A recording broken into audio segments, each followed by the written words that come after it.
کہتے ہیں سارے ٹھیک سی, کدی مچھی پکان والا بندہ بھی چنگا ہوندا نا انہاں دا تو مزہ آ جانا سی, تو کسی بات کو قبول ہی نہیں کرتے. لہذا میرے عزیز حضور کا طریقہ ایک صحابیہ ہیں, صحیح حدیث میں موجود ہے. نبی پاک علیہ السلام نے نا ارشاد فرمایا کہ سوگ تعزیت کے لیے لوگ آتے ہیں تو فرمایا 3 دن کے لیے تم بیٹھ سکتے ہو, لوگ آئیں فاتحہ پڑھیں پر 3 دن, سوائے اس عورت کے جس کا خاوند فوت ہو جائے, باقی 3 دن کے بعد ختم, اٹھ جاؤ اپنے اپنے کام لگو, حکم ہے. ایک صحابیہ تھی, ان کے بھائی کا انتقال ہو گیا. بہنوں کو بڑا پیار ہوتا ہے بھائیوں سے, بھائی فوت ہو گیا بھائی. 3 دن لوگ بیٹھے رہے, تعزیت کے لیے آتے رہے. بیٹھنا بعد میں بھی جائز ہے, اگر کوئی آیا تو آپ فاتحہ پڑھ لیں, لیکن مستقل بیٹھے رہنا اج کل یہ بھی ایک بڑے ہوندی علامت ہے کہ جی ساڑی جی سلام تو ہی بڑی ہے, اور اگر 2-3 دن کے بعد کوئی دکان کھول لیتا ہے تو کہنے تک جی کل انہاں دا والد گیا ہے. وہ بھائی یہ تو آپ ان کو اپریشیٹ کریں, شریعت کا حکم ہے کہ 3 دن کے بعد اپنے اپنے کام کرو.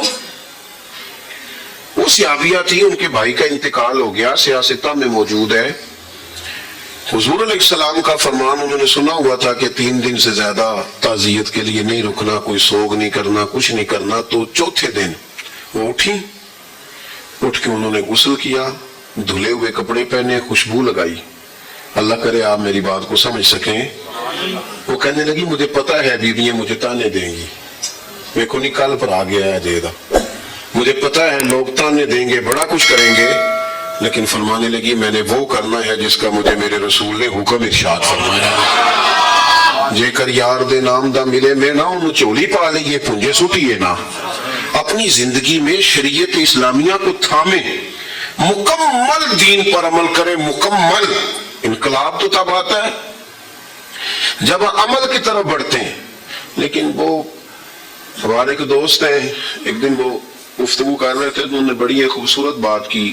مولانا صاحب نے فرمانے لگے کہ میں کیسے حاجی صاحب کو جانتا ہوں جس نے نہ بہنوں کا حق دیے نہ بیٹیوں کا دیے, لیکن وہ نہ رمضان میں مجھ سے آ کے مسئلہ پوچھنے لگا کہ 2 قطرے پانی کے اگر رمضان میں گلے سے اتر جائیں تو روزہ تو نہیں ٹوٹتا. کہتے میرا دل کرتا تھا اس سے کہوں کہ اتنا مال کھا گیا تو بچیوں کا تیرا ٹوٹا نہیں. وہ حضرت عبداللہ ابن عمر رضی اللہ تعالیٰ عنہ سے مسئلہ پوچھا نا کوفے والوں نے کہ مکھی یا مچھر کا خون لگ جائے کپڑوں کو تو نماز ہو جاتی ہے.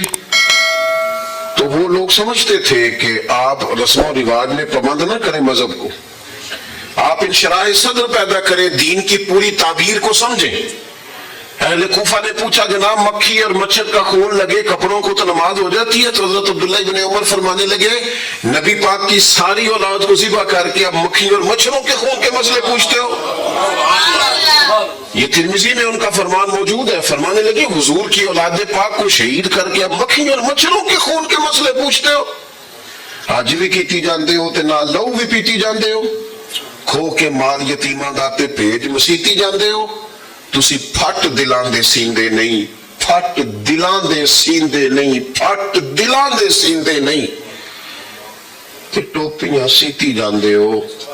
اوے نفس تے چھری پھیر دے نہیں, دنبے کیتی جاندے ہو, فرض پلائی بیٹھے ہو, نفلاں نیتی جاندے ہو. او دسو تے سی بلے شاہ نو اے کی کیتی جاندے ہو.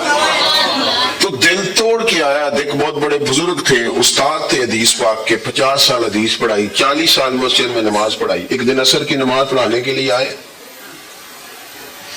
عصر کی تو مصلی کے قریب گئے تو پھر کہنے لگے یار میں ٹھہر کے پڑھنی, آپ لوگوں نے پڑھنی ہے تو پڑھ لیں. کہنے لگے حضور کتنی کو؟ کہنے لگے 5-10 منٹ ٹھہر کے پڑھوں گا. انہوں نے کہا جی ہم انتظار کر لیتے ہیں. پرانے بزرگ ہیں ساری زندگی ان کے. لوگ بیٹھ گئے, حضرت گھر چلے گئے, واپس آئے, نماز پڑھائی. جو کچھ دل والے لوگ تھے وہ بیٹھ گئے. کہنے لگے حضور آپ گئے کیوں؟ فرمانے لگے یار یہ دیکھو دلیری. فرمانے لگے میری بیوی مجھے 5 نمازوں کا وضو کراتی ہے اور 40-50 سال ہو گئے کراتی ہے. میں بوڑھا ہو گیا ہوں تو وہ بھی ہو گئی ہے. پیتل کا لوٹا, وہ پرانے گھروں میں نہیں ہوتا تھا, ذرا ہوتا بھی وزنی تھا, وہ پیتل کے لوٹے سے نا آج وہ عصر کے ٹائم مجھے وضو کرا رہی تھی تو اس کے ہاتھ سے لوٹا میرے پیر پہ لگا گر گیا, ناخن پہ لگا, درد ہوئی ہے. تو میں نے ڈانٹ دیا, میں نے کہا ساری عمر گزر گئی, تجھے عقل نہیں آئی لوٹا پکڑنے کی؟ عقل نہیں آئی؟ کہتے ہیں اس نے معذرت کی. میں مسجد آ گیا وضو کر کے, مصلی پہ کھڑا ہونے لگا تو میرے دل میں خیال آیا کہ اس بیچاری کی ذمہ داری ہے تجھے وضو کرانے کی. تو بڑا نیک نمازی بنتا ہے اور اس بیچاری کا دل توڑا ہے. وہ تسی پھٹ دلان دے سیندے نہیں تے ٹوپیاں سیتی جاندے ہو. فرمانے لگے واپس گیا ہوں, میری 3 بہویں ہیں, تینوں کھڑی تھی, میں نے تینوں کے سامنے جا کے اسے کہا ہے بھلی مانس مجھے رب کی رضا کے لیے معاف کر دے, تیری کو ذمہ داری ہے, میں تیرا دل توڑ کے لوگوں کو نہ پھٹ دلان دے سیندے نہیں تے ٹوپیاں سیتی جاندے ہو. نفس تے چھری پھیر دے نہیں دمبے کیتی جاندے ہو. تسی فرض پلائی بیٹھے ہو, نفلا نیتی جاندے ہو. کوئی دسو تے سی بلے شاہ نو ایک ہی او دوستا, او تو چلا گیا ہے دوست کے ساتھ روٹی کھانے, وہ دوسرے شہر, اور بھائی کی ڈیوٹی لگا گیا کہ ابا جی کو ڈاکٹر کے پاس لے جانا, تو روٹی چھوڑ دے. تو والد صاحب کے ساتھ جا, اور تیرے ساتھ جانے سے اس نے آدھا ویسے ٹھیک ہو جانا. تو 10 منٹ اسے ٹائم دے, ویسے بہتر ہو جانا. تو اماں کو خرچہ تھوڑا دے, ٹائم زیادہ دے, تاکہ اسے تسلی ہو کہ میرا پتر پاس بیٹھے. قطعاً اجازت نہیں ماں بیمار ہو تو تبلیغ پہ جانے کی, قطعاً اجازت نہیں ماں باپ بیمار ہو تو پیر صاحب کے پاس جانے کی, قطعاً اجازت. کیوں؟ ہم اس رسول کے ماننے والے ہیں جنہوں نے کہا تھا ایک شخص پہ, یا رسول اللہ حج پہ جانا ہے, فرمایا تیری تو ماں بیمار نہیں. میں جہاد پہ جانا ہے, فرمایا تیری تو اماں بیمار نہیں. یا رسول اللہ بیمار ہے, تو فرمایا جا گھر جا کے اس کی خدمت کر, تجھے گھر بیٹھے بیٹھے رب جہاد کا ثواب عطا کرے. وہ تسی پھٹ دلان دے سیندے نہیں, بس ٹوپیاں ہی سیتی جاندے ہو. اس کو مخصوص پوجا پاٹ نہ بناؤ, یہ رسول رحمت کا دین ہے. اس میں جذبات کا خیال کرو. سنو بات یاد آ گئی.